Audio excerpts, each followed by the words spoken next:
Nenmara block പഞ്ചായത്തിന്റെ സമഗ്ര വികസന ഫണ്ടിൽ നിന്ന് 10 ലക്ഷം രൂപ ചെലവഴിച്ച് നിർമ്മിക്കുന്ന പോത്തുണ്ടിയിലെ ST കോളനിയിലേക്കുള്ള മോഡൽ റോഡ് പ്രവൃത്തി ഉദ്ഘാടനം ചെയ്തു.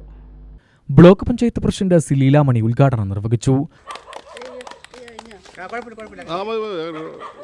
നമുക്കറിയാം, ST ഉന്നതിയിലുള്ള ആളുകൾക്ക് അവരുടെ ഉന്നമനത്തിന് വേണ്ടിയിട്ട് തന്നെ പ്രവർത്തിക്കണം.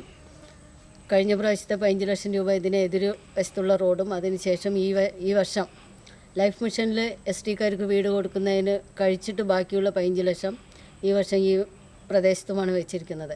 നമ്മൾക്ക് ഈ വർഷം അല്ലെങ്കിൽ ഈ ഭരണസമിതിയുടെ കാലം കഴിയുമ്പോൾ തന്നെ എടുത്തു പറയാൻ കഴിയുന്ന കുറച്ച് പ്രവർത്തനങ്ങൾ, കൈത്തങ്കാടിൽ ഒരു വനിതാ ഹോസ്റ്റൽ, 3 കോടി രൂപയുടെ ഒരു വനിതാ ഹോസ്റ്റൽ, അതുപോലെ പലശ്ശേനിയിൽ ഒരു ക്രിമിറ്റോറിയം, പലശ്ശേനിയിൽ തന്നെ ഒരു അംഗൻവാടി ഉൾപ്പെടെയുള്ള എടുത്തു പറയാൻ കാണിക്കുന്ന പ്രവർത്തനങ്ങൾ കാഴ്ചവെച്ചിട്ടുണ്ട്.